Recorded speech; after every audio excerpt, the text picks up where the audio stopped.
ആദ്യത്തെ വീഡിയോയിൽ നമ്മൾ 6 പ്രിൻസിപ്പിൾസ് ഓഫ് ഗ്രീൻ കെമിസ്ട്രി വായിച്ചിരുന്നു. ഒരുവിധം മനസ്സിലായിരിക്കുമെന്ന് ഞാൻ വിശ്വസിക്കുന്നു. എന്തെങ്കിലും സജഷൻസ് ഉണ്ടെങ്കിൽ പറയാം. ഞാൻ വായിക്കുന്നതിനൊപ്പം പറഞ്ഞു തരുന്ന പോലെയാണ് വീഡിയോസ് പ്ലാൻ ചെയ്തിരിക്കുന്നത്. ഓക്കെ, അതുകൊണ്ട് മിസ്റ്റേക്സ് വരാം. എന്തെങ്കിലും തെറ്റുകളുണ്ടെങ്കിൽ അത് ചൂണ്ടിക്കാണിക്കുക. മനസ്സിലാവുന്ന രീതിയിൽ ഞാൻ പറയാൻ ശ്രമിക്കാം. അടുത്തതാണ് 7ാമത്തെ പ്രിൻസിപ്പിൾ ഓഫ് ഗ്രീൻ കെമിസ്ട്രി ആണ് use of renewable feed stock. Okay, ഒരു ഫീഡ് സ്റ്റോക്ക് അല്ലെങ്കിൽ റോ മെറ്റീരിയൽ എന്ന് പറയുന്നത് ഷുഡ് ബി റിന്യൂവബിൾ എന്ന് പറഞ്ഞാൽ നമ്മൾ ഉപയോഗിച്ച് കഴിഞ്ഞ് കഴിഞ്ഞാലും വീണ്ടും വീണ്ടും റിന്യൂ ചെയ്യാൻ പറ്റുന്നത്, വീണ്ടും വീണ്ടും പ്രൊഡ്യൂസ് ചെയ്യുന്ന രീതിയിൽ. ഇപ്പോൾ സൺലൈറ്റ് ആണെന്നുണ്ടെങ്കിൽ എനർജി അതൊക്കെ എന്താ വീണ്ടും റിന്യൂവബിൾ അല്ലേ, വീണ്ടും വീണ്ടും വന്നുകൊണ്ടിരിക്കുകയാണ്. എന്നാൽ പെട്രോളിയം പ്രോഡക്ട്സ് അതെന്താ, ഇറ്റ് ഈസ് നോൺ റിന്യൂവബിൾ. ഒരിക്കൽ തീർന്നു കഴിഞ്ഞാൽ അത് നമുക്ക് പിന്നീട് പ്രൊഡ്യൂസ് ചെയ്യാനായിട്ട് ഒരുപാട് സമയമെടുക്കുന്ന ഒരു ഇതാണ്. സോ നമ്മൾ എടുക്കുന്ന റോ മെറ്റീരിയൽ അല്ലെങ്കിൽ feed stock should be renewable rather than depleting whenever technically and economically practicable. അപ്പോൾ നമ്മൾ എടുക്കുന്ന ഫീഡ് സ്റ്റോക്ക് റിന്യൂവബിൾ ആയിരിക്കണം rather than depleting one. Raw material should be preferably renewable and not depleting resources such as those derived from fossil fuels. Fossil ഫ്യൂവൽസിൽ നിന്നും derive ചെയ്തെടുക്കുന്ന പോലത്തെ materials ആവരുത്. കാരണം ഫോസിൽ ഫ്യൂവൽസിൻ്റെ യൂസ് കഴിഞ്ഞ് കഴിഞ്ഞാൽ അത് ഉണ്ടാവാൻ തന്നെ മില്യൺസ് ഓഫ് ഇയേഴ്സ് എടുത്തിട്ടുണ്ടാവും. As the fossil fuels were formed over a time frame of millions of years. So we cannot expect the repetition of this process to continuously meet our requirement. നമ്മുടെ ആവശ്യങ്ങൾക്കനുസരിച്ച് അത്രയും fossil fuels ഉണ്ടാവുമെന്ന് നമ്മൾ ഒരിക്കലും expect ചെയ്യാൻ പാടില്ല. ഇപ്പോൾ already ഉണ്ടായത് മില്യൺസ് ഓഫ് ഇയേഴ്സിന് മുമ്പ് പ്രോസസ്സ് ചെയ്ത് അതിൽ നിന്നും കിട്ടുന്നതാണ് ഇപ്പോൾ നമുക്ക് അവൈലബിൾ ആയിട്ടുള്ള സോഴ്സ്. അപ്പോൾ ഇത് കഴിഞ്ഞ് കഴിഞ്ഞാൽ ഉടനെ പിന്നെ വീണ്ടും വീണ്ടും ഉണ്ടാകുമെന്ന് നമ്മൾ എക്സ്പെക്റ്റ് ചെയ്യരുത്. അപ്പോൾ നമ്മുടെ യൂസേജ് എന്ത് ചെയ്യണം, ഇത്തരത്തിലുള്ള ഡിപ്ലീറ്റിംഗ് ആയിട്ടുള്ള സോഴ്സസിൽ നിന്നും കിട്ടുന്ന ഇത്തരത്തിൽ ഡിപ്ലീറ്റിംഗ് ആയിട്ടുള്ള സോഴ്സസിൽ നിന്നുള്ള ഫീഡ് സ്റ്റോക്ക് യൂസ് ചെയ്യാതിരിക്കുക. അത് കുറയ്ക്കാനാണ് പറയുന്നത്. So our life time is very short as compared to this time scale. ഈ ഒരു പ്രോസസ്സർ ബില്യൺസ് ഓഫ് ഇയേഴ്സിന് മുമ്പ് നടന്നതാണ് ഇപ്പോൾ അവൈലബിൾ ആയിരിക്കുന്നത്. അപ്പോൾ നമ്മുടെ ലൈഫ് ടൈം അത് കമ്പയർ ചെയ്യുന്ന സമയത്ത് അത് വളരെ ചെറുതാണ്. So such sources once depleted, ഒരിക്കൽ അത് കഴിഞ്ഞ് കഴിഞ്ഞാൽ would not be available again so soon. അപ്പോൾ ഉടനെ തന്നെ അടുത്തത് കിട്ടുമെന്ന് പ്രതീക്ഷിക്കാനും പറ്റില്ല.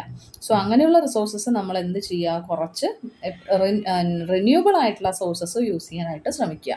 Hence, such resources would not be available for future generation. So, our such action would prevent us to follow the guidelines of sustainable development. അപ്പോൾ അത്തരം usage കുറയ്ക്കുന്നതായിരിക്കും നല്ലത്. We should rather use renewable resources. അപ്പോൾ renewable resources use ചെയ്യുക, which can be obtain from plants or other biomass. മറ്റു ബയോമാസിലൂടെയോ പ്ലാന്റ്സിൻ്റെയോ അതിൽ നിന്നെല്ലാം പ്രൊഡ്യൂസ് യൂസ് ചെയ്യുന്നതായിരിക്കും നല്ലത്. So these resources would be available to us on regular basis. അത് നമുക്ക് റെഗുലറായിട്ട് കിട്ടിക്കൊണ്ടിരിക്കും. If we continuously regenerated with conscious effort. നമ്മൾ എഫേർട്ട് ഇട്ട് നമ്മൾ കോൺഷ്യസ്ലി അതിനെ റീജനറേറ്റ് ചെയ്യാൻ ശ്രമിക്കുകയാണെന്നുണ്ടെങ്കിൽ അത് റെഗുലറായിട്ട് നമുക്ക് കിട്ടിക്കൊണ്ടിരിക്കും. അത്തരം സോഴ്സസ്, അങ്ങനത്തെ റിന്യൂവബിൾ റിസോഴ്സസ് ആണ് യൂസ് ചെയ്യേണ്ടത്. ഇപ്പോൾ കാറ്റിൽ നിന്നൊക്കെ നമുക്ക് റിന്യൂവബിൾ ആണല്ലോ, അത് വീണ്ടും വീണ്ടും നമുക്ക് ഉപയോഗിക്കാനായിട്ട് പറ്റും. So there are some other issues with the use of fossil fuels such as environmental pollution. ഈ ഫോസിൽ ഫ്യൂവൽസ് യൂസ് ചെയ്യുന്നതിൻ്റെ വൺ ഓഫ് ദ ഡിമെറിറ്റ് ആണ് എന്ത്, environmental pollution, mining of coal, air pollution, oil spills, അതൊക്കെ കാരണം environmental pollution ഉണ്ടാവും. In addition there are harmful effects of use of such resources and chemicals involved in their processing on human health. ഇത് process ചെയ്യുന്ന സമയത്തും human ഹെൽത്തിനെ badly effect ചെയ്യും. Since there is a limited supply of fossil fuels and the energy demands are increasing worldwide day by day, their importance and cost is increasing proportionately. അപ്പോൾ ഈ supply കുറവാവുകയും എന്നാൽ നമ്മുടെ energy demands കൂടിക്കൊണ്ടിരിക്കുകയാണ്. കാരണം pollution കൂടുന്തോറും population കൂടുന്തോറും നമ്മളുടെ ഡിമാൻഡ്സും കൂടിക്കൊണ്ടിരിക്കുകയാണ്. So the importance and cost is increasing proportionately. So we should judiciously use these resources. നമ്മൾ ഇത് നമ്മുടെ യങ്ങർ ജനറേഷനും കമ്മിങ് ജനറേഷനും കൂടെ ആവശ്യമുള്ളതാണെന്ന് കൺസേൺ ചെയ്തത്, അങ്ങനെ കരുതിയിട്ട് വേണം നമ്മൾ ഓരോ കാര്യം യൂസ് ചെയ്യുന്നത്. So instead of simply burning them as fuel, അതൊരു ഫ്യൂവൽ അല്ലേ, അത് ബേൺ ചെയ്തോട്ടെ എന്ന് വിചാരിക്കാതെ നമ്മൾ എന്ത് ചെയ്യണം, അത് വീണ്ടും കുറേ കാലത്തേക്ക് ആവശ്യമുള്ളതാണെന്ന് എന്ന രീതിയിൽ വാല്യൂ ചെയ്തിട്ട് വേണം മിനിമൈസ് ചെയ്യണം അവരുടെ യൂസ്. പിന്നെ അവോയ്ഡ് ചെയ്യുക, വേസ്റ്റ് ചെയ്ത് കളയുന്നത് അവോയ്ഡ് ചെയ്യുക. So we can obtain higher value products and other important compounds can be isolated from them for various uses. Presently, we are getting petrol, gas, diesel, and petroleum products at different rates in different countries. These resources are cheaper in some countries as compared to others. But in case one has to pay for their environmental damage and transportation as well as losses by spills, etc., their cost would increase many times. ഇപ്പോൾ നമുക്കത് petroleum products എല്ലാം പല കൺട്രീസിലും പല റേറ്റിൽ കിട്ടുന്നുണ്ട്. ഇത് കാരണം കൊണ്ട് എന്തെങ്കിലും എൻവയോൺമെൻറ്റൽ ഡാമേജ് ഉണ്ടായിട്ടുണ്ടെങ്കിൽ, എന്തെങ്കിലും ഇഷ്യൂസ്, ഓയിൽ സ്പിൽസോ അങ്ങനെ എന്തെങ്കിലുമൊക്കെ വഴി എന്തെങ്കിലും ഇഷ്യൂസ് ക്രിയേറ്റ് ചെയ്യാൽ അതിന് തിരിച്ചു മാറ്റാൻ തന്നെ ഉപയോഗിക്കേണ്ട കാശ് ഒരുപാടായിരിക്കും. Cost would be increase many times എന്നാണ് പറയുന്നത്. However in the absence of alternative option, the government provides subsidies on such resources to make them affordable to the common man. Similar concerns are felt for biological feedstock. They are also not generated overnight. Biological feedstockum overnight ഉണ്ടായതല്ല. So to have their regular supply, these resources should be continuously generated. അപ്പോൾ അത് വീണ്ടും generate ചെയ്തുകൊണ്ടേയിരിക്കണം. This process requires large chunks of land and energy resources. അത് produce ചെയ്യണമെങ്കിലും ഒരുപാട് ലാൻഡും അതിനാവശ്യമായിട്ടുള്ള energy സോഴ്സസും വേണം. So many researchers are continuously exploring for using renewable feedstocks for various processes to meet the diverse requirements of humankind. അടുത്തതാണ് എട്ടാമത്തത്. മനസ്സിലായിരിക്കുന്നു വിചാരിക്കുന്നു. നമ്മൾ renewable feed stock use ചെയ്യണം എന്നാണ്. ഒരു പോയിൻ്റാണ് അത്, ഇത്രയും എല്ലാ ചെയ്ത് വലിയ പോയിന്റ്സ് പോലെ ഉണ്ട്. അപ്പോൾ നമ്മൾ പഠിച്ച ശേഷം നമ്മുടേതായ ഓൺ വേർഡ്സിൽ എഴുതാനായിട്ട് ശ്രമിക്കുക. അടുത്തതാണ് റെഡ്യൂസ് ഡെറിവേറ്റീവ്സ്. അൺനെസസറി ഡെറിവേറ്റൈസേഷൻ, അതായത് use of blocking groups, protection, deprotection, അങ്ങനെ നമുക്ക് ഇതിൻ്റെ ഇടയിൽ ഇൻ ബിറ്റ്വീനിൽ ഓരോ മോഡിഫിക്കേഷനൊക്കെ നമ്മൾ ഇടയ്ക്കിടയ്ക്ക് ഓരോ കെമിക്കൽസ് യൂസ് ചെയ്യുന്നതല്ല, അങ്ങനെ അതുവഴി ഉണ്ടാകുന്ന ഡെറിവേറ്റീവ്സ് ഒക്കെ റെഡ്യൂസ് ചെയ്യുക എന്നാണ് പറയുന്നത്.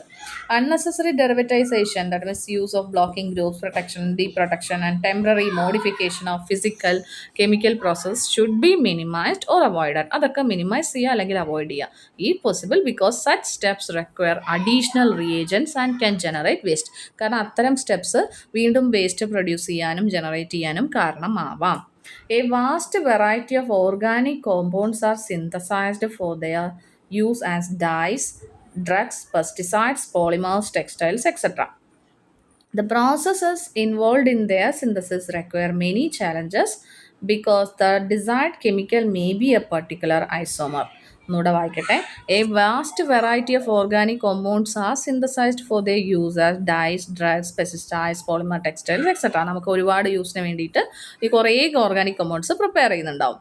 ഈ പ്രോസസ്സിലൊക്കെ എന്താണ്, these process involve in their synthesis may require many challenges because the desired chemical may be a particular isomer. Okay, ഒരു പർട്ടിക്കുലർ ഐസോമർ ആയിരിക്കും നമുക്ക് ഇതിനെ ചെയ്യാൻ ആവശ്യമായിട്ട് വേണ്ടി വരിക. So at times we want a specific isomer for a particular purpose and its yield is to be increased as compared to other isomer. അപ്പോൾ particular ആവശ്യം, സ്പെസിഫിക് ഐസോമർ ആവശ്യമായതുകൊണ്ട് അതിൻ്റെ ഈൽഡ് എന്ത് ചെയ്യണം, കൂട്ടണം. Chemist use many strategies to accomplish such synthesis. These including protecting or blocking of sensitive groups such as an alcoholic or an aldehyde group at the appropriate stage in the multi-step synthesis to avoid their oxidation. ചിലപ്പോൾ അവരെന്ത് ചെയ്യും, അതായത് ഒരു particular isomer ആയിരിക്കും അവർക്ക് വേണ്ടത്. അപ്പോൾ ആ പർട്ടിക്കുലർ ഐസോമർ കിട്ടാനായിട്ട് കെമിസ്ട്രി എന്ത് ചെയ്യും, കുറേ സ്ട്രാറ്റജീസ് യൂസ് ചെയ്യും. അവർ ഈ റിയാക്ഷൻ നടക്കുന്നതിൻ്റെ ഇടയിൽ ചിലപ്പോൾ ആൽക്കഹോളിക് ഗ്രൂപ്പിനെ ബ്ലോക്ക് ചെയ്യുക, അല്ലെങ്കിൽ ആൽഡിഹൈഡിക് ഗ്രൂപ്പിനെ ഒന്ന് ബ്ലോക്ക് ചെയ്യും. കാരണം ആ സ്റ്റേജിൽ അത് മൾട്ടി സ്റ്റെപ്പ് സിന്തസിസ് ആണെങ്കിൽ അതെന്താണ്, ഓക്സിഡേഷനായി മാറും. അപ്പോൾ ആ ഓക്സിഡേഷൻ പ്രിവെൻറ്റ് ചെയ്യാനായിട്ട് ഈ ആൽഡിഹൈഡിക് ഗ്രൂപ്പിനോ ആൽക്കഹോളിക് ഗ്രൂപ്പിനോ അപ്രോപ്രിയേറ്റ് സ്റ്റെപ്പിൽ ബ്ലോക്ക് ചെയ്യാനായിട്ട് നോക്കും. Then the design functionality is then introduced in the molecule and finally the protecting group is removed from the site by using another reagent. എന്നിട്ട് നമുക്ക് ആവശ്യമുള്ള പ്രോപ്പർട്ടി ആവശ്യമുള്ള മോളിക്യൂളിനെ അതിലേക്ക് ഇൻട്രൊഡ്യൂസ് ചെയ്യും.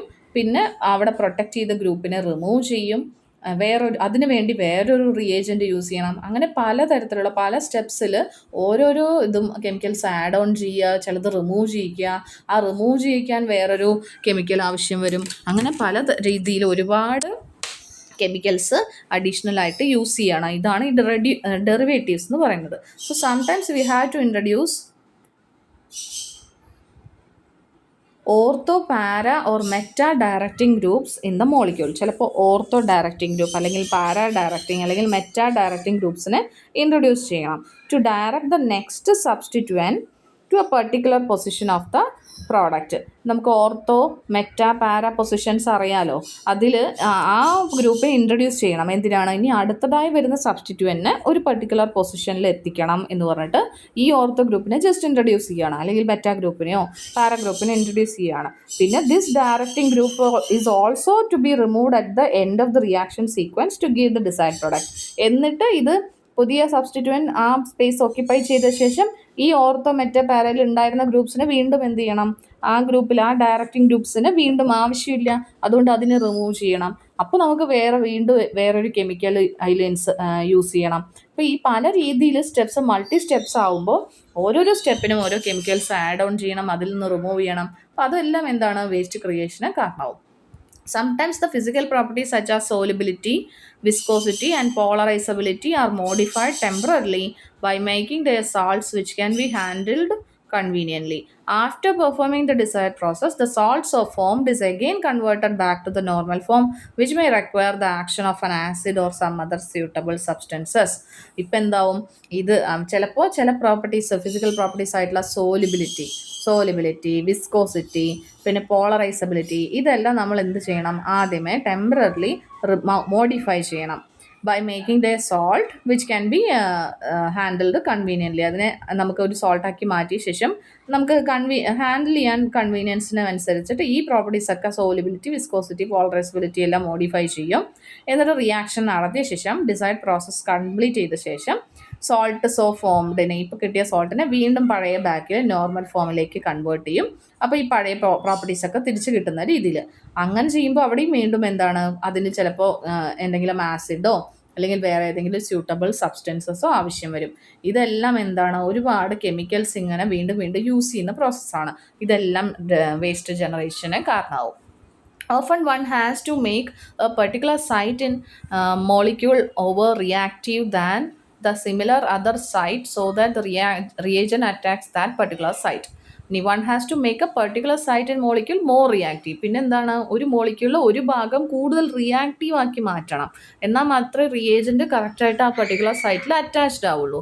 ഇത് ചെയ്യണമെങ്കിൽ എന്ത് ചെയ്യണം? This can be done by derivatising the substance by introducing another functional group such as chloro nitro group. ഇത് അവിടെ ആക്റ്റീവ് ആക്കണമെങ്കിൽ എന്ത് ചെയ്യണം? വേറൊരു ഫങ്ഷണൽ ഗ്രൂപ്പിനെ ആ ഭാഗത്തേക്ക് അറ്റാച്ച് ചെയ്യിപ്പിക്കുന്ന രീതിയിൽ ചെയ്യണം. Which can B later removed. പിന്നീട് അതിനെ മോഡിഫൈ റിമൂവ് അല്ലെങ്കിൽ സബ്സ്റ്റിറ്റ്യൂട്ട് ചെയ്യാം, വേറെ ഏതെങ്കിലും റിയാക്ഷൻ വഴി ചെയ്യാനായിട്ട് പറ്റും. അപ്പോൾ നമുക്ക് ഡിസൈഡ് ആയിട്ടുള്ള ഒരു പ്രോഡക്റ്റ് കിട്ടാനായിട്ട് ഇങ്ങനെ കുറേ സ്റ്റെപ്സ് കൂടെ ഇടയ്ക്ക് ചെയ്യേണ്ടി വരും.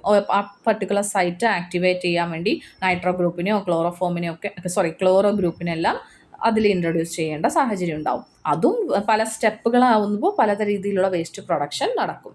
The introduction of the above mention protecting, directing or derivatising groups and their removal ultimately involves chemicals and energy, thus generate additional waste in the environment and increase the cost of production. അപ്പോൾ not only the creation of waste but also the increase of the cost of the production. ഇപ്പോൾ ഇത്തരം കാര്യങ്ങൾ നമ്മൾ ആലോചിച്ച് അതിനൊരു perfect method കണ്ടുപിടിച്ച് ഇതെല്ലാം ഈ സ്റ്റെപ്സ് എല്ലാം അവോയ്ഡ് ചെയ്യാം എന്ന രീതിയിലെല്ലാം ഒരു കുറച്ച് മെത്തേഡ് പുതിയതായി കണ്ടുപിടിച്ച് കഴിഞ്ഞാൽ നമുക്ക് കോസ്റ്റ് എഫക്റ്റീവ് ആക്കാനും ഈ വേസ്റ്റ് മെറ്റീരിയലിനെ ജനറേറ്റ് ചെയ്യുന്നത് പ്രിവെൻറ്റ് ചെയ്യാനായിട്ടും പറ്റും. ഓക്കെ, ഇതാണ് 8. ഇനി 4 പ്രിൻസിപ്പിൾസ് കൂടെ ഉണ്ട്. ഇനി 9ാമത്തെ പ്രിൻസിപ്പിളാണ് നമ്മൾ ഡിസ്കസ് ചെയ്യാൻ പോകുന്നത്. കാറ്റലിസിസ്. കാറ്റലിസിസ് എന്ന് പറഞ്ഞാൽ നമ്മൾ കാറ്റലിസ്റ്റ് എന്ന് പറഞ്ഞാൽ എന്താ, ഒരു റിയാക്ഷൻ, കാറ്റലിസ്റ്റ് എന്ന് പറഞ്ഞു കഴിഞ്ഞാൽ ഒരു റിയാക്ഷൻ്റെ റേറ്റിനെ നമുക്ക് ഇൻക്രീസ് ചെയ്യാം, റേറ്റിനെ ചേഞ്ച് ചെയ്യണം. അപ്പോൾ നമുക്ക് ഈ റിയാക്ഷൻ സ്പീഡാക്കണം എന്നുണ്ടെങ്കിൽ അതിലേതെങ്കിലും ഒരു സബ്സ്റ്റൻസ് നമ്മൾ ആഡ് ഓൺ ചെയ്യും. ആഡ് ചെയ്യുന്ന സബ്സ്റ്റൻസ് ഒരിക്കലും റിയാക്റ്റൻസുമായിട്ടൊന്നും റിയാക്ട് ചെയ്യില്ല, എന്ത് പ്രോഡക്റ്റ് ഫോർമേഷനിലൊന്നും പങ്കെടുക്കില്ല. They just increase the speed of the reaction, rate of the reaction. അങ്ങനെ വേണ്ടിയിട്ട് rate of the reaction improve ചെയ്യാൻ വേണ്ടിയിട്ട് ആഡ് ചെയ്യുന്നതാണ് catalyst. So catalytic reagents as selective as possible are suppressing to stoichiometric reagents. എന്താണെന്ന് നമുക്ക് നോക്കാം. Many chemical reactions generate additional co-products, side products and undesired alternate isomers which form the waste at the end of the reaction. ഈ പല chemical റിയാക്ഷനിലും ചില കോ products അല്ലെങ്കിൽ side products, ചിലപ്പോൾ അല്ലെങ്കിൽ എന്തെങ്കിലും ആൾട്ടർനേറ്റ് ഐസോമേഴ്സ്, ആവശ്യമില്ലാത്ത അൺഡിസൈഡ് ആയിട്ടുള്ള ഐസോമേഴ്സ് എല്ലാം വേസ്റ്റ് ആയിട്ട് ഒരു റിയാക്ഷൻ്റെ ഭാഗമായിട്ട് പ്രൊഡ്യൂസ് ചെയ്യാം. At times the reaction does not go to completion and starting material and reagents also contribute to the waste. ചിലപ്പോൾ പ്രോഡക്റ്റ് കംപ്ലീറ്റ് ആയിട്ടുണ്ടാവില്ല റിയാക്ഷൻ, പക്ഷേ സ്റ്റാർട്ടിങ് മെറ്റീരിയൽ വീണ്ടും റിയാക്ഷൻ വേസ്റ്റിനായിരിക്കും കൂടുതൽ പ്രൊഡ്യൂസ് ചെയ്തിട്ടുണ്ടാവുക. ഈ വേസ്റ്റ് റിമൂവ് ചെയ്യാനായിട്ട് use of selective catalyst is being promoted. Selective കാറ്റലിസ്റ്റിൻ്റെ യൂസ് പ്രൊമോട്ട് ചെയ്യാം, which give the desired stereo selective product thereby reducing the amount of undesired substance. ഇത് കറക്റ്റായിട്ട് നമുക്ക് ആവശ്യമുള്ള പ്രോഡക്റ്റിന് സെലക്റ്റീവായിട്ട് പ്രൊഡ്യൂസ് ചെയ്യിക്കും, അതിൻ്റെ പ്രൊഡക്ഷൻ പ്രൊമോട്ട് ചെയ്യും, അതിൻ്റെ ഒപ്പം തന്നെ അൺഡിസൈഡ് ആയിട്ടുള്ള സബ്സ്റ്റൻസിൻ്റെ എമൗണ്ട് കുറയ്ക്കുകയും ചെയ്യും. The use of catalyst leads to more energy efficient reaction as the catalyst lowers the activation energy and temperature for a particular reaction. ഒരു പർട്ടിക്കുലർ റിയാക്ഷൻ്റെ ടെമ്പറേച്ചറും അതിന് ആ റിയാക്ഷൻ തുടരാൻ അല്ലെങ്കിൽ റിയാക്ഷൻ സ്റ്റാർട്ട് ചെയ്യാൻ വേണ്ടിയിട്ടൊരു എനർജി വരില്ല, ആക്ടിവേഷൻ എനർജി, അതിനെയും കുറയ്ക്കുകയും ചെയ്യും. അതുകൊണ്ട് തന്നെ ഇത് എനർജി എഫിഷ്യൻറ്റ് റിയാക്ഷനായിട്ട് മാറും. കാറ്റലിസ്റ്റ് പെട്ടെന്ന് റിയാക്ഷൻ നടക്കാൻ സഹായിക്കും എന്നാണ് പറയുന്നത്. So needless to say that a catalyst can be used over and over again several times before getting exhausted or non-functional. അപ്പോൾ നമുക്ക് ആ റിയാക്ഷൻ കഴിഞ്ഞ് കഴിഞ്ഞാൽ ആ കാറ്റലിസ്റ്റ് അതേപോലെ മാറ്റിയെടുക്കാം, വേറെ റിയാക്ഷനെ യൂസ് ചെയ്യാം. അപ്പോൾ അത് എക്സോസ്റ്റഡ് ആവാതെ അതിൻ്റെ സോഴ്സ് തീരുന്നത് വരെ അല്ലെങ്കിൽ നോൺ ഫങ്ഷണൽ ആവുന്നത് വരെ നമുക്ക് സെയിം കാറ്റലിസ്റ്റ് തന്നെ വീണ്ടും റിപ്പീറ്റഡ്ലി യൂസ് ചെയ്യാനായിട്ട് പറ്റും. കാരണം അത് റിയാക്ഷനിൽ ഒന്നിലും പങ്കെടുക്കുന്നില്ല, they just increase the rate of reaction and productivity കൂടുകയാണ് ചെയ്യുന്നത്. അതാണ് കാറ്റലിസ്റ്റ്. അടുത്തത് design for degradation.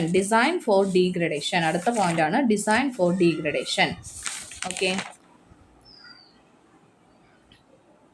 chemical products should be designed so that at the end of their function they break down into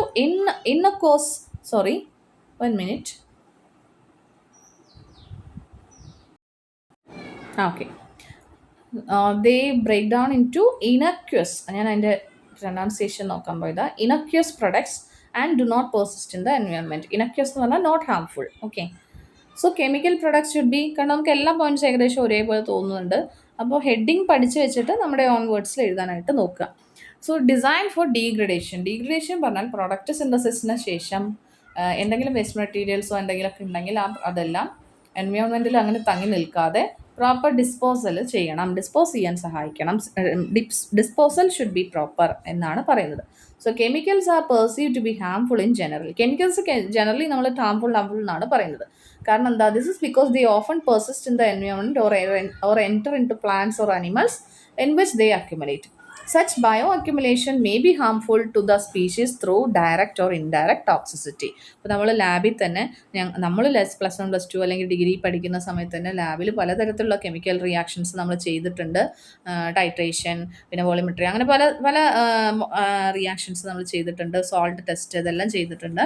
ആ സമയത്തൊക്കെ നമ്മൾ ഉപയോഗിക്കുന്ന ക്വാണ്ടിറ്റി കുറച്ചെടുക്കണം, വളരെ കുറച്ച് മതി, ടെസ്റ്റ് അല്ലേ നമ്മൾ ചെയ്യുന്നത്, അപ്പോൾ വളരെ കുറച്ചെടുത്താൽ മതി എന്ന് ടീച്ചേഴ്സ് സജസ്റ്റ് ചെയ്യും, നമ്മളോട് ഇൻസ്ട്രക്ഷൻ കൊടുക്കുന്നതാണ്. പിന്നെ കൂടാതെ നമ്മൾ ഇത് ക്ലീൻ ചെയ്യുന്നത് സമയത്ത് കുറച്ച് എമൗണ്ട് വാട്ടറൊക്കെ വെച്ചിട്ടാണ് നമ്മൾ നന്നായിട്ട് കളയുക. അപ്പോൾ ആലോചിച്ച് നോക്കൂ, ഈ പറയുന്നതെല്ലാം നേരെ പോകുന്നത് എവിടേക്കായിരിക്കും? അത് പ്രോപ്പർ ഡിസ്പോസ് ചെയ്തിട്ടാണോ സോയിലിലേക്ക് കടത്തി വിടുന്നത്? ഇതിനെക്കുറിച്ചൊന്നും നമുക്ക് ആ സമയത്ത് ഒരു അറിവുണ്ടാവില്ല. അപ്പോൾ നമ്മളൊന്ന് ഇമാജിൻ ചെയ്യുകയാണെങ്കിൽ ഇത് പ്രോപ്പർ അല്ലാതെയാണ് ഇങ്ങനെ മണ്ണിലേക്ക് ഡയറക്റ്റ് കടത്തി വിടുന്നത് ചെയ്യുന്നതെങ്കിൽ അവിടെ എന്താണ് പ്ലാന്റ്സിനാണെങ്കിലും ആനിമൽസിനാണെങ്കിലും അവരുടെ ബോഡിയിൽ ഈ കെമിക്കൽസ് അക്യുമുലേറ്റ് ചെയ്യും. പിന്നെ ഈ ബയോ അക്യുമുലേഷൻ അവർക്ക് എന്താ സ്പീഷീസിൻ്റെ തുടർ വളർച്ചയ്ക്ക് അല്ലേ അതിൻ്റെ കണ്ടിന്യൂഷൻ എല്ലാം ബാഡായിട്ട് അഫക്റ്റ് ചെയ്യാം. മേ ബി ഹാംഫുൾ ആയിരിക്കാം ഈ സ്പീഷീസിനെ. അപ്പോൾ ഡയറക്റ്റ് ഓർ ഇൻഡയറക്റ്റ് ടോക്സിസിറ്റി എല്ലാം കാരണമാവും. Okay, so the persistence of plastics in the environment due to their durable nature and long life is causing concerns as they are eaten by animals along with the food and is causing obstruction in the water bodies. Okay, പോരാത്തതിന് നമ്മൾ plastic waste dump ചെയ്യുന്നത്, ആ പ്ലാസ്റ്റിക്കിനെ കൂടുതൽ ശ്രദ്ധിക്കാൻ കാരണമാവുന്ന എന്താണ്, നമ്മുടെ animals ഈ അവരുടെ ഫുഡിൻ്റെ ഒപ്പം തന്നെ ഈ പ്ലാസ്റ്റിക്സ് കഴിക്കുന്നുണ്ട്. പിന്നെ വാട്ടറിൽ അക്വാറ്റിക് ലിവിങ് ഓർഗാനിസംസ് ആണെങ്കിലും അവർക്കും ഈ രീതിയിലുള്ള ഇഷ്യൂസ് ഉണ്ട്. ഇനി നമ്മളത് ബേൺ ചെയ്യുകയാണെന്നുണ്ടെങ്കിൽ അത് ഒരുപാട് ടോക്സിക് ഗ്യാസസ് പ്രൊഡ്യൂസ് ചെയ്യും. Fires in factories, industries dealing with plastic have detrimental effects on human health and the environment. Similarly, organohalogen based pesticides such as DDT could bioaccumulate in plants and animals in their adipose tissue. സ്കിന്നിലുള്ള adipose ടിഷ്യൂവിൽ അവർക്ക് ഇത് accumulate ചെയ്യും എന്നാണ് പറയുന്നത്. This cause damage to the species as well as humans who consume it. അപ്പോൾ ഇത് consume ചെയ്യുന്ന ഇതിന് ഡയറക്റ്റ് കോണ്ടാക്റ്റ് വരുന്ന എല്ലാത്തിനും അത് നെഗറ്റീവായിട്ടുള്ള ഇഫക്റ്റ് ഉണ്ടാവാൻ കാരണം. A lesson from such episodes and products is to consider the degradation aspects of the product at the design stage. അതുകൊണ്ടാണ് നമ്മൾ ഡീഗ്രഡേഷനെ കുറിച്ച് നമ്മൾ നല്ലപോലെ ആലോചിച്ചിട്ട് വേണം അത് ഇനീഷ്യലി സ്റ്റാർട്ട് ചെയ്യാൻ തന്നെ. അപ്പോൾ അതാണ് ഡിസൈൻ. സ്റ്റാർട്ടിങ് മെറ്റീരിയൽ തന്നെ നമ്മൾ പ്രോപ്പറായിട്ട് യൂസ് ചെയ്യണം എന്ന് പറയുന്നതിൻ്റെ കാരണം ഫൈനലി നമുക്കതൊരു പ്രോഡക്റ്റായിട്ട് വന്നു കഴിഞ്ഞാൽ നമ്മളിപ്പോൾ ആ സിംഗിൾ കെമിക്കൽസ് കളഞ്ഞു കഴിഞ്ഞാൽ അതെവിടേക്ക് പോവും? ഡയറക്റ്റ് കോണ്ടാക്റ്റ് ആണ് എർത്തിലേക്ക് പോകുന്നത്, സോയിലിലേക്ക് പോകുന്നത്. അപ്പോൾ അതിനെക്കുറിച്ച് അറിയണമെങ്കിൽ നമ്മൾ ആദ്യം തന്നെ എടുക്കുന്ന കെമിക്കൽസിൻ്റെ ക്വാണ്ടിറ്റി കുറയ്ക്കണം, നമുക്ക് ആവശ്യമുള്ള രീതിയിൽ ഉപയോഗിക്കണം. അതിന് പ്രോപ്പറായിട്ടുള്ള മെത്തേഡ് ഡിസൈൻ ചെയ്യണം എന്നാണ് തുടക്കം തൊട്ട് ഓരോ സ്റ്റെപ്പിലായിട്ട് പറഞ്ഞിട്ടുള്ളത്. So after the function of a particular product is over it should not persist in the environment or bio accumulate. അപ്പോൾ അതൊരിക്കലും എൻവയോൺമെൻറ്റിൽ അങ്ങനെ തന്നെ കുറേ കാലം കിടക്കാൻ പാടില്ല. Rather it should degrade to harmless substance. പകരം അത് സെൽഫായിട്ട് ഡീഗ്രേഡ് ചെയ്യാൻ പറ്റുന്ന രീതിയിലായിരിക്കണം. It would be best if we could design the biodegradable substances which could hydrolyse, photolyse or cleave to smaller non toxic substances. അപ്പോൾ നമ്മൾ ഇവിടെ പ്രോഡക്റ്റ് ഉണ്ടാവുന്നത് തന്നെ ഒരു ബയോഡിഗ്രേഡബിൾ സബ്സ്റ്റൻസ് ആയിക്കഴിഞ്ഞാൽ അത് വാട്ടറിൻ്റെ പ്രസൻസിലോ അല്ലെങ്കിൽ ലൈറ്റിൻ്റെ പ്രസൻസിലോ എല്ലാം സിംപ്ലിഫൈഡ് ആയിട്ട്, അതായത് ബ്രേക്ക് ഡൗൺ ചെയ്ത് നോൺ ടോക്സിക് ആയിട്ടുള്ള സ്മോളർ യൂണിറ്റ്സ് ആയി കഴിഞ്ഞാൽ അത് അത്രയും നല്ലത് എന്നാണ് പറയുന്നത്. So thus at this design stage itself, the biodegradability of a substance and the products resulting from its biodegradation should be considered for their effects on human health, wildlife, ecosystem and environment. Hence, design, degradability and biodegradation should go hand in hand for environmental safety and human health. Okay? അപ്പോൾ മനസ്സിലാക്കേണ്ടത് എന്താണ്? So design stage itself ഇതിൻ്റെ biodegradability of the substance, പിന്നെ product resulting from its biodegradation should be considered for their effects on human health. നമ്മുടെ മനുഷ്യനോ wild ലൈഫിനോ ecosystem എൻവയോൺമെൻറ്റിനോ ബാധിക്കുന്ന രീതിയിലുള്ള product ആണോ ഉണ്ടാവുന്നത് എന്നുള്ളത് അതിൻ്റെ ഡിസൈൻ സമയത്ത് തന്നെ ശ്രദ്ധിക്കണം. പിന്നെ ഇതെങ്ങനെ ബയോഡിഗ്രേഡബിൾ ആക്കും എന്നതും കൂടെ എൻഷുർ ചെയ്യാനുണ്ട്. ഇനി 11th one is real-time analysis for pollution prevention. Analytical methodologies need to be further developed to allow for real-time in-process monitoring and control prior to the formation of hazardous substances. അതായത് real time analysis for pollution prevention. ഈ process നടക്കുന്ന അതേ സമയത്ത് തന്നെ real time ആയിട്ട് നമ്മൾ ആ process monitor ചെയ്യണം, എന്തെങ്കിലും കൺട്രോൾ ചെയ്യണം. Before the formation of prior to the formation of hazardous substance. So the real time in process analysis, നമ്മൾ പ്രോസസ് നടക്കുന്നതിൻ്റെ ഒപ്പം തന്നെ ആ റിയൽ ടൈം അനാലിസിസും അതിൻ്റെ measurement of hazardous substances is the focus area these days in order to prevent and generate the hazardous waste substances in chemical reaction. Sensitive techniques with real-time monitoring can provide us the information about generation of hazardous byproducts and side reaction as soon as their formation starts. So if we can detect the minute levels of toxic substances and use sensors interfaced with the process controls, the reaction would be stopped as soon as the toxic or hazardous substance starts forming. അപ്പോൾ നമ്മൾ എന്ത് ചെയ്യണം? നമ്മൾ ആ ഓരോ toxic സബ്സ്റ്റൻസിൻ്റെ minute level കൂടെ നമ്മൾ മനസ്സിലാക്കണം. എപ്പോഴെങ്കിലും അതിൻ്റെ ലെവൽ ഇൻക്രീസ് ചെയ്യുകയാണ്, അല്ലെങ്കിൽ എപ്പോഴെങ്കിലും നമ്മളത് സെൻസേഴ്സ് കണ്ടുപിടിക്കുകയാണ് ഒരുപാട് ടോക്സിസിറ്റി ആവുന്നുണ്ട്, മിനിമം ലെവൽസിനേക്കാൾ അത് കൂടുതലാണ് ആവുന്നുണ്ട് എന്ന്, ടോക്സിസിറ്റി കൂടുന്നുണ്ട്, ഹസാർഡസ് സബ്സ്റ്റൻസ് ഫോം ചെയ്യുന്നുണ്ട് എന്ന് പറയുകയാണെങ്കിൽ ഉടനെ തന്നെ ആ ഒരു റിയാക്ഷൻ, ആ സ്റ്റെപ്സ് നമ്മൾ പ്രിവെൻറ്റ് ചെയ്യണം, നിർത്തണം, കൺട്രോൾ ചെയ്യണം എന്നാണ് പറയുന്നത്. We can also avoid the addition of any excess reagent while real time monitoring process for completion. അപ്പോൾ ഈ ഇതിൽ എക്സസ് ആയിട്ട് എന്തെങ്കിലും നമ്മൾ ആഡ് ഓൺ ചെയ്യുന്നുണ്ടോ, എക്സസ് ആയിട്ട് എന്തെങ്കിലും നമ്മൾ ആഡ് ചെയ്യുന്നുണ്ടോ എന്ന് കൂടെ നമുക്ക് റിയൽ ടൈം പ്രോഗ്രസ്സിൽ നമുക്ക് എൻഷുർ ചെയ്യാനായിട്ട് പറ്റും. So this would prevent the use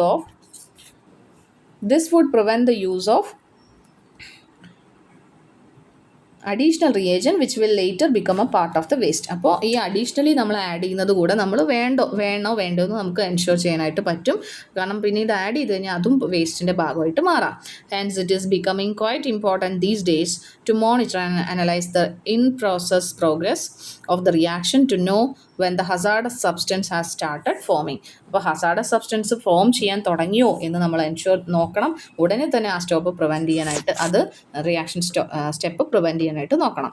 നമുക്ക് ആ റിയാക്ഷൻ സ്റ്റോപ്പ് ചെയ്യാം then to prevent any damage to the human health and environment. അപ്പോൾ ഉടനെ തന്നെ ആ സ്റ്റെപ്പ് നിർത്തുക എന്നതാണ് നമുക്ക് ചെയ്യാനായിട്ട് പറ്റുക. ഇനി അടുത്തതാണ് inherently safer chemistry for accident prevention. Substances and the form of a substance used in a chemical process should be cleaned to minimize the potential for chemical accidents, including releases, explosions and fires. Substances and the form of a substance used in a chemical process should be cleaned to minimize the potential for chemical accident, including releases, explosion and fires. ഇപ്പോൾ ഒരു substance ഏത് substance ആണോ എടുക്കുന്നത്, ഏത് ഫോമിലാണ് എടുക്കുന്നത് ഒരു chemical പ്രോസസ്സിൽ എന്നതൊക്കെ നമ്മൾ നോക്കണം. അത് ഷുഡ് ബി ക്ലീൻ, അത് ക്ലീൻ ആയിരിക്കണം. പിന്നെന്താ, it should minimise the potential for chemical accident. എന്തെങ്കിലും ഫയർ ആക്സിഡൻറ്റ്സ് ഉണ്ടാവാനോ അല്ലെങ്കിൽ ഹെവി ആയിട്ട് ഗ്യാസ് റിലീസ് ചെയ്യുമെന്നോ അങ്ങനെയുള്ളതെല്ലാം എൻഷുർ ചെയ്യണം. നമ്മളത് ഓർത്തിട്ട് വേണം, അതിനൊരു ശ്രദ്ധിച്ചിട്ട് നമ്മൾ അത്തരം സ്റ്റെപ്സ് നമ്മൾ പ്രിവെൻറ്റ് ചെയ്യണം എന്നാണ് പറയുന്നത്. ഓക്കെ, എക്സ്പ്ലോഷന് കാരണമാവോ എന്നതെല്ലാം മുൻകൂട്ടി കാണണം. Accidents do happen in the field of any field of life, and chemistry is no exception. നമുക്ക് എപ്പോൾ വേണമെങ്കിലും ആക്സിഡൻസ് ഉണ്ടാവാം. So though rare, the accident like those happen in Seveso Italy and in Bhopal in India had affected the humans very badly. അതായത് നമുക്ക് ഒരിക്കലും ഉണ്ടാവാൻ പാടാത്തതാണ്, എന്നാലും അങ്ങനെ ഉണ്ടായിക്കൂടെ, വല്ലപ്പോഴും ഉണ്ടായാൽ തന്നെ, ഇതുപോലെ ഇറ്റലിയിലോ ഇന്ത്യയിലോ ഭോപ്പാലിലോ ഒക്കെ ഉണ്ടായാൽ തന്നെ അത് ഹ്യൂമൻസിനെ നല്ലപോലെ ബാധിക്കും. Then several people died in such accidents as hazardous substance needed to be handled very carefully. അതുകൊണ്ട് തന്നെ ഒരുപാട് ആൾക്കാർ മരിക്കും ഇങ്ങനെയുള്ള ആക്സിഡൻസ് കാരണം. സോ അത്തരം സബ്സ്റ്റൻസസിനെ ഡീൽ ചെയ്യേണ്ടത് വളരെ കെയർഫുൾ ആയിട്ടാണ്. The hazardous substance may be flammable, അത് ചിലപ്പോൾ കത്തിപ്പിടിക്കാവുന്നതായിരിക്കാം, ടോക്സിക് ആയിരിക്കാം, ചിലപ്പോൾ പൊട്ടിത്തെറിക്കുന്നതായിരിക്കാം. All this factor should be kept in mind while planning a synthesis. അതുകൊണ്ട് തന്നെ ഒരു കെമിക്കൽസ് നമ്മൾ പ്രൊഡ്യൂസ് ചെയ്യുന്നു, ഉണ്ടാക്കുന്നു എന്ന് കാണുമ്പോൾ ഇതെല്ലാം നമ്മൾ നല്ലപോലെ മനസ്സിൽ കരുതിയിട്ട് വേണം ചെയ്യാൻ. Nowadays all sorts of hazards are kept in mind in addition to environmental toxicity and effect on human health.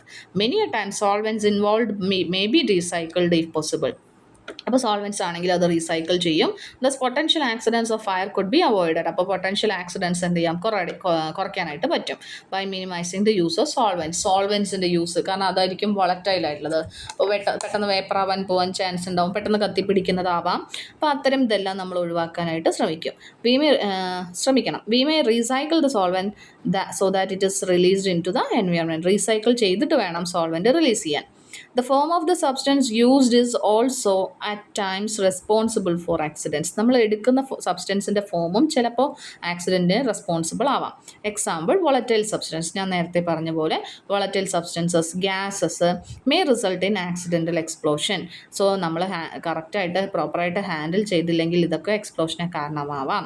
The leakage of such substance also become a reason for environmental pollution affecting the health of people residing in the closed vicinity.